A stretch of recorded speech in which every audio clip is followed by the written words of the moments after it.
Today in our conversation, we'll be discussing the nitty-gritties of CLAT examination for the postgraduate courses. And I want to share with you that I was also an examinee for CLAT postgraduate exam in the year 2014. And very vividly, I still remember the challenges that I faced as examining. Because the examination is among the people who all are graduates of law. So knowledge-wise, everybody is almost at par, if anything. And then the application of that knowledge, the understanding and the comprehension of that knowledge, that becomes even more important in terms of the examination, in terms of succeeding in the examination. And therefore, to discuss the same, we have an esteemed panel with me, with whom I'll discuss the problems that I faced, the problems that I have discovered the other examinees have faced over here in this particular examination, and I'll discuss how they suggest to tackle the same. On my right, I have Professor Mukul Saxena. He is a professor of law at Alliance University. He's the director for postgraduate legal studies, a PhD from Tata Institute of Social Sciences, a master from Harvard University with Edward Mason Scholarship, a master's of law from University of Essex, and have a remarkable career for 20 years in military.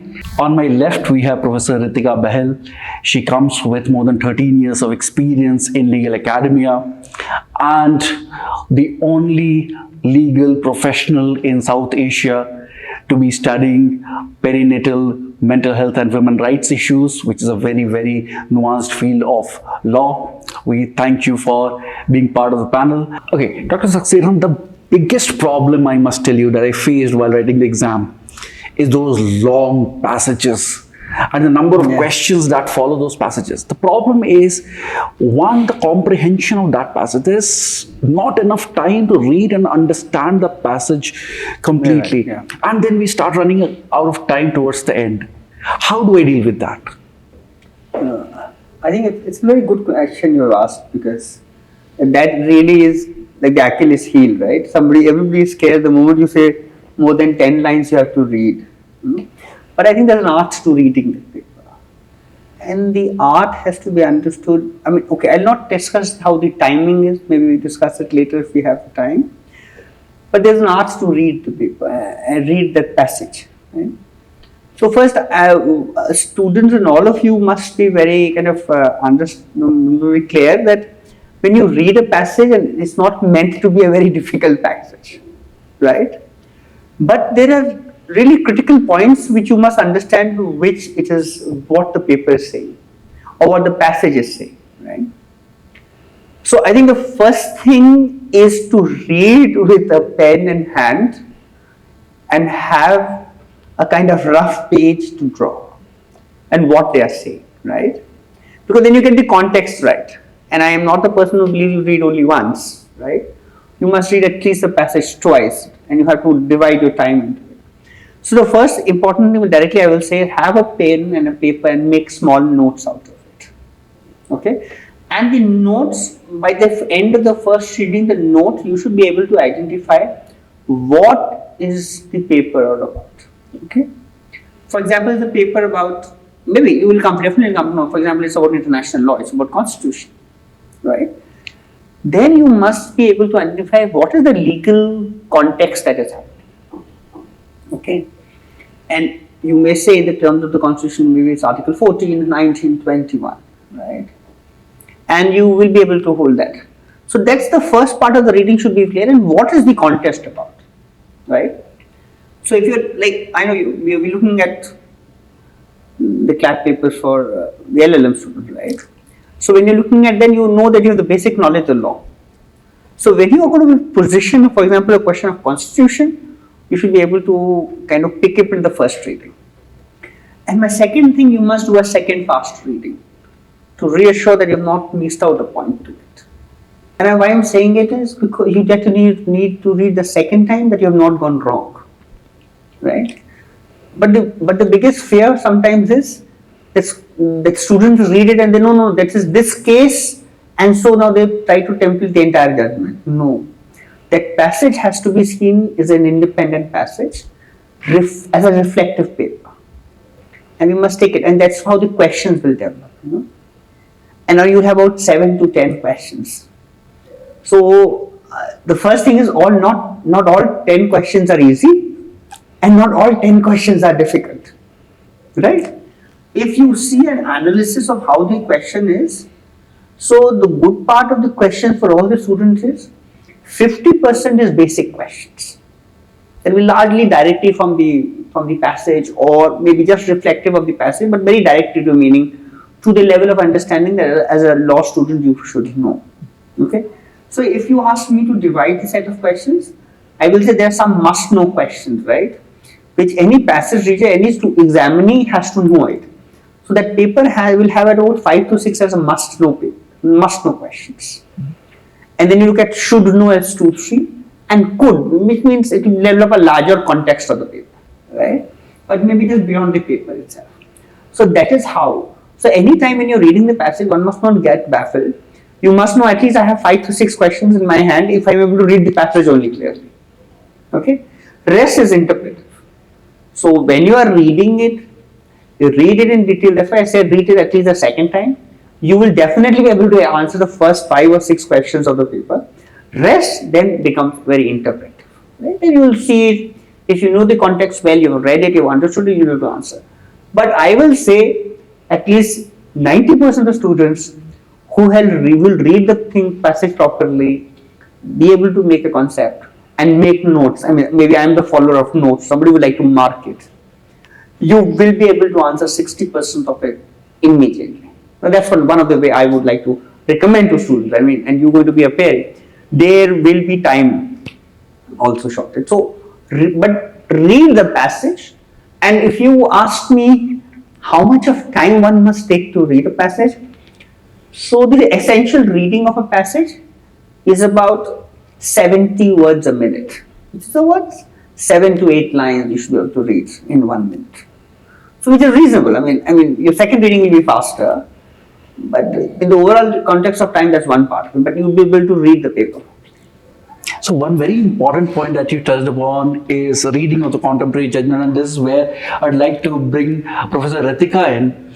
So the question paper in last few years, we've seen that the trend has been that there are a lot of recent judgments and recent legislative actions which have been asked as questions. Now the problem is there are so many of these judgments. How do I select where to start from, which judgments to read, which become very important judgments? What should be my approach towards the recent developments in law and how to revise the same? If you could help me with that. I believe that having a basic understanding would be very important before we jump on mugging up or knowing about the latest judgments. And especially the judgments which are cross-cutting in nature, which deal with multiple disciplines, they should be given more importance. And especially where we have got a chronology of cases dealing with similar type of matters, probably they should be prepared in that hierarchy. That will be helpful in understanding how the developments over years have taken place. Moreover, in today's tech world, students have got a lot of opportunities to get well acquainted with the latest judgments. Like when we are talking about Supreme Court of India, they can subscribe to it. We have got live law. We have got different avenues where we can get to know about the recent judgments, especially the landmark ones and what has been their summary. So in that ways, if students try and prepare their self-study notes in a tabular manner, where they explain the basic gist of a legal concept, maybe the important principles relating with it, and then they come to the landmark judgments, and more so in a chronological manner probably, that will help them in remembering or at least realizing the whole flow of how the landscape of that particular legal concept has changed. Another very important point in this is when I wrote the paper was half objective and half subjective paper. Absolutely. So that required a very different set of skills at that time, because writing a subjective answer requires a different type of preparation. Now the exam has transformed into a completely objective exam. So is there any different approach one needs to take if it is giving a purely objective exam? What are the things that you find are crucial or more important in terms of objective exam as compared to subjective exams? Okay, this is a very personal view, right? But could be, I think, applicable. More objective examination is that you go into more details. You know, in a subjective examination, you have a position and an elbow space to interpret. When questions are very objective, and let alone the passage part, okay, the passage is one part of it. But when you're looking at this thing, your time management is crucial, right? And time management is so crucial because sometimes you may know the direct answers fast, but then if you get stuck up at one answer, whether it could be, the answers or solution key could be A and C or whatever, just skip it for that point of time. So it's also speed and accuracy together that you have to pick. Many of the students, and not only here in major examinations, you will say, they sometimes get stuck up to a question. Although, everybody tells them don't get stuck up, right? But sometimes it's so natural that I just solve it. So you have to dedicate a point in time. Your practice sessions have to be very clear. And because it is very subjective about how fast you can read, how well you can comprehend. So by that I will say you have to allocate the time firstly on the passage vis-a-vis the objective. On that point, sir, there's one more thing I quickly bring to your notice, that when I was examining for objective parts, that is the time when you're a student, you're looking at all your options which is there for you to prepare. Right. And then when you start lacking confidence just before the exam, then people start telling you certain tricks. The few tricks that I was told, that if there are two similar answers, there may be one of them is right. If there's a longer sentence, there are less chances of it being false. How much do you think people should actually rely on any of these strategies if they are not in a position to actually get the right answer at the point, given the point that there is negative marking in the examination as well? No, I think maybe this is the thing, the challenge will come to everybody, okay? And this is where you say, despite people telling you skip the difficult question and move to the easy question, you will sometimes try your luck, and that's natural to every student trying it, okay? But as I reinforce the same point, firstly do the questions so you know it very fast. Now this is a very critical judgment, how to really recommend to you all is that if there are two doubts in questions, the similar ones are the same. I think it is very strongly knowledge-based and objective questions you can go wrong. Maybe you have to take the call, right? I have done enough that I can really skip the ambiguous and the most ambiguous, or I'm willing to take the risk. It's a 0.25 to 1 question, right? So in that manner, you rely on the best course. And I will not like to really comment because everything has a different. As an examiner, you would possibly say, I'll give the closest similarities as the solution key. Somebody will say, I'll give the outlier as the solution key.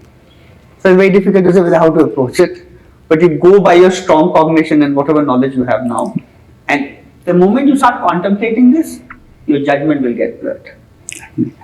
On this point, ma'am, I should discuss that the syllabus is vast. It actually almost contains everything that we have studied in 5 years of law. There are so many subjects. At the last moment, it becomes impossible to revise everything. So at this point, what would you recommend that the students should look at in the last week probably, so that they are able to at least understand the passage and bring the answer out of the passage? What kind of knowledge do you think they need to have at that point? I believe that when you are attempting such prestigious entrance exams, it is not just the knowledge that you've acquired over all these years that becomes important.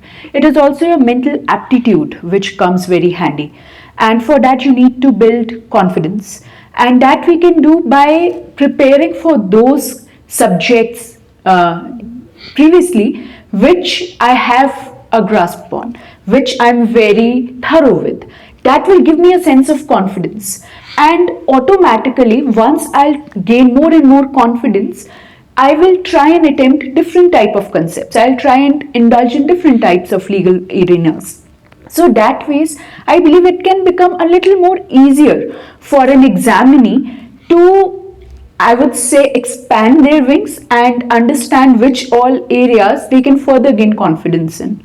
And with regard to how they can remember everything, I think that is something from the beginning itself it has to start. The example which I gave you, preparing self-study notes in tabular manner, that will make it very easy instead of mugging up from text. So there can be different approaches which students can undertake. Especially, I think attempting more and more mock exams can help you attain a lot of confidence. And if we look at the pattern which has been followed of late, we see that earlier there was a lot of importance which was given to constitutional law. There were majority of the questions from constitutional law. But now equal importance is being given to different laws. So in such a situation, it becomes very important that at least the subjects I am confident about, I am able to attempt all the questions to maximum extent possible correctly with regard to them. And the rest, maybe once I am done with the portion I feel strongly about, then I can take the other ones. On this, I would also like to add a point that when I was examining, and even after that, when I started teaching, something that I've realized over the years is every subject has a very nuanced way of studying it. There are certain things which are very, very peculiar to a subject. The studying strategy, the doctrines involved are very peculiar to certain subjects. So even if you are able to know those peculiar ideas which is specialized to this particular subject, then even if I don't remember the entire laws as it is, because even we have seen that there is not a lot of sections which is being asked there, is mostly they are trying to understand whether it's more interpretive analytical, right? Yes, sir. So if you're able to understand the passage and get the information out of it and apply that information into the answer, so in that case the reading of the passage becomes easier. And on that note, I would now address the elephant in the room, that is the time management part. 120 minutes, 120 questions based out of about 10 or 12 long paragraphs. How do you study so much in so little time? Okay, I'll go a step behind, okay? Well, I'll take from what Professor Ritika was saying, that to start studying and plan your study in a chronological manner. You know, many times you question whether I should start reading first my weakest subjects, which I am most scared of, or should I build on the strength of the subject that I'm most confident upon, right? And often this debate remains there. One approach is that you build up on your strength, right? So you're sure about a subject, you complete it in time and you move. Others approach is, no, I know this subject well, I don't want to miss out on the other part. So your time management starts not in the four walls of your classroom or your examination hall, but your really understanding comes up here, and that's where your analytical idea comes. I would suggest and to reinforce on your strength and then be able to dedicate time to others, and that's how the better way to prepare is. And why I wanted to answer this and then go to the passage part is, and the time management of the passage, so I'm trying to push you to that side, is when you are confident about the essential component of the subject you are strong on, you will be able to read the passage faster. Imagine I knew a passage before the examination that was okay. I knew about a subject that was fine, and I wanted to study on the other subjects which are much more weaker, and I prioritized the study. As against where that I was strong, I said, okay, these are 4 disciplines very strong to me, I'm going to study them. You will definitely have at least 2 or 3 passages for, or 1 or 2 passages for it. And you will realize that your reading and comprehension will be much faster on it. So when you say about time management, it's also time management before entering the examination point, right? And you are thus able to say that, okay, there are 5 passages coming or 6. I'm sure that 3 or 2 I will be making it spot on. I know the Constitution well, I know criminal law well. And so you spot on to say, well, this will be a faster passage to read. and then you read. But also I say that we should not rush with the passage because there are 10 questions available, so 10 marks already there. And if you have 4 to 5 passages, then you know what, good amount of answers you'll be able to do it. And the advantage of passage is that you are able to develop your knowledge from there. Now, why I'm saying this becomes important is to be able to strategically understand. The one way is that the passage will take the maximum time, right? But there's also another approach which I remember in my time was that passage is my strength. That limits the scope of my answer. And if I read it well, I get the 10 rights, right? That's an approach to it. So, and the approach is always dictated by your strength. Very true. You know, somebody will say, well, I'm not very good in this, I might well put it in the objective part. But I will also caution here, answering technique will not be 120 questions and 120 minutes. That mathematical proposition may really not work. That's right. true. You must have prepared for the examination. Yes. So that mathematical proposition will not. And if you look at mathematically, you will get bogged down. That is also right, because it's okay. I'm supposed to read a passage, 7 minutes to the passage. I have to answer the question in 7 minutes. But if you go on planning your time to your strength, I think that will be a better approach to it. Then the second rule that I will say, you don't know it, you skip it. You revisit it, but you don't know it, you just skip it. Okay?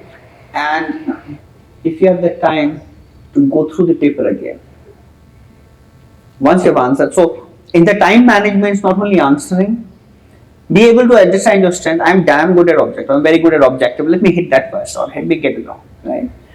Second is skip the questions first. And third, always keep time for revision. That's how I will say. That's probably the biggest challenge that is the biggest challenge are going to face. But you know what? If you keep that planning into mind that I'm going to take 5-7 minutes more, or whatever time is your speed to keep that, you may not have the time, but you will surely complete the paper in time. So that's one way of approaching it. But if you follow these 3 golden rules, I think I felt that this was one of the ways to approach it. Okay. At the end, I'd like to ask a question which goes down to the very motivation of giving the exam. So this was one of the questions which was in my mind when I was in final year of law, and I'm very sure all the examinees have the same questions as well. The question is very small: why masters? What is that you are going to get out of it? Is it worth going for another year? So what will be your view on that? See, we Indians have got this intrinsic habit which is inbuilt, that we believe that adding another degree will open more work opportunities. Instead of looking at it in this way, that it is going to help build my knowledge, advance my skills in the area, and help me build my profile in a better manner based on the outcome of the program which I get enrolled in. Now, when we are talking about LLM, that has been my approach. That is how I've been guiding my students over all these years. That I always inform them that if you are wanting to do LLM just for the sake of getting a good job or just for getting a higher package, instead focus on having more experience, litigation experience or work experience. But if you are truly interested in advancing your skills, especially research skills, which LLM is mostly about, or in gaining more knowledge, specialized knowledge relating to your program, then you undertake that course. Because just merely adding a degree without giving that importance or having that knowledge base is not going to be suffice. And coming on the same question to you, Dr. Saxena, now you were in military for about 20 years, and then you plan to do a master's. Yes. What was the motivation there? Okay, I'll put more pragmatism in the approach, okay, because that's the way I've approached, and you are aware how we are building our the LLM programs is building up in Alliance, is that there are two approaches to understanding why to do a master's. Right? One concept of looking at a master's program, you enhance your degree, do your research, undertake a PhD, or look for a job. Well, all tick boxes are fine, right? So, but in the next 5 years that you will see from now, the expansion of the market will be very legally inclined or very justice inclined, right? And that's where the lawyers will come, right? And why I say justice inclined, because now, in addition to the idea of having strong constitutional foundation, having strong criminal law foundations, the scope of opportunities, if the lawyers really, LLM students pick up, they are huge, right? Until now, the idea of doing a job possibly gets limited to a corporate sector, right? So you know how students opt for corporate law and later subjects. And if you want to expand the kind of thing, it's litigation that is also coming up now. But the position now will become a little different, right? And why I'm saying the position in the next 10 years will have a lot of challenge, a lot of opportunities for lawyers, is how you diversify the scale of the program, right? Now look at this way. If lawyers, as LLM students, actually not lawyers really, but LLM students I'm talking about, look at how corporates look at it. If you look at corporate law itself, there is a bigger expansion of how sustainability, carbon change, climate change will come up, right? Yes. And similarly, the moment the idea will begin to prevalent about what is wrong, what is right, the lawyer is automatically finding his or her place, right? So look at that. You look at think tanks. A majority of the think tanks are looking at these people who are enterprisingly strong, have strong research skills, and the zeal and motivation of going ahead, because they have been taught in a very diversified form, right? So what is the enabling approach towards LLM is not just a job in the corporate sector or going back for research, but it has to be a horizon to open and expand your opportunities, right? Sustainable development comes, climate change comes, poverty, gender, water, right? Sustainable consumption, all are those SDG goals with mandate. And the frame of all policy making, law, or the enterprise of law is inclusiveness, right? You try to take the weakest section together. You try to see the laws are making that are benefiting. So there's a whole expansion. Today, lawyers as master student can expand their kind of prowess, I will say, because they have prowess in the field of politics, governance, right? That's a major field that can come up. Climate, as I mentioned. You look at biodiversity changes, right? So sustainability, biodiversity, climate, they go into think tanks. So any program which offers the opportunities for you to think and explore in this big dimension will there. So I feel as a master's program, there is a lot of scope, right? It is how you curate your subjects, take the offerings of your subjects and pick up where you want to work. And the second thing I will like to tell master's students would be who come here, you have to have one determinate discipline that you want to really work on, but you must explore the options of minor that are available if your institution offers, like Alliance offers. Is that you open your minors and say, well, I have a second kind of part specialization in the same masters and I can develop from there, right? Because the whole challenge is a very multidisciplinary, right? You have a policy position, you have a constitutional position, you have other issues of social challenges facing you, and how you be able to position it is the road. I mean, that's my kind of approach to how a master's program would look and what one must look from a master's program. On that note, I wish to thank you, Dr. Saxena, Professor Ritika, for your insights, and we wish all the best to the aspirants of CLAT 2023. Thank you so much. Thank you.